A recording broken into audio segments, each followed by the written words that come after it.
రేవంత్ రెడ్డి ప్రభుత్వం వచ్చినాక ఎన్ని మోసాలు, ఒకటి కాదు రెండు కాదు. ఏమన్నాడు రేవంత్ రెడ్డి? కాంగ్రెస్ రాగానే మొదటి సంవత్సరంలో 2 లక్షల ఉద్యోగాలు అన్నాడు. మరి మొదటి సంవత్సరంలో 2 లక్షల ఉద్యోగాలు అంటే నేను ఒకటే అడుగుతా ఉన్నా, ఏది మరి ఒక్క నోటిఫికేషన్ అన్న వచ్చిందా? ఒక్కటి. గతంలో మేమిచ్చిన 2 నోటిఫికేషన్లు, ఒకటేమో మేము గ్రూప్ 1 నోటిఫికేషన్ ఇచ్చినాం.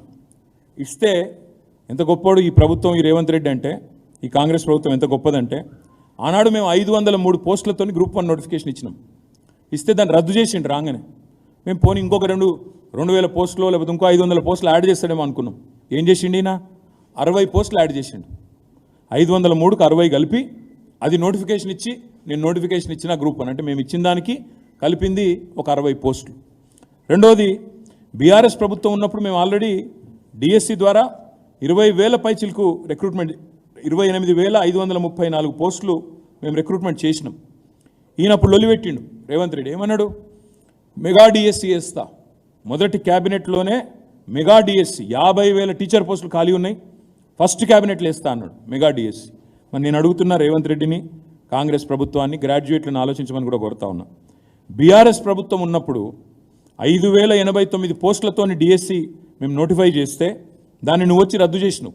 మేము అనుకున్నాం నువ్వు చెప్పినట్టు మరి 50,000 ఉద్యోగాలతోని డిఎస్సి ఇస్తావేమో అనుకున్నాం. నువ్వేం చేసినావు? మరి మేము ఇచ్చిన 5,089కి అదనంగా 5,913 కలిపి 11,000 ఉద్యోగాలతో కొత్త నోటిఫికేషన్ ఇచ్చినాడు. అంటే ఒక్కటి కొత్త నోటిఫికేషన్ లేదు.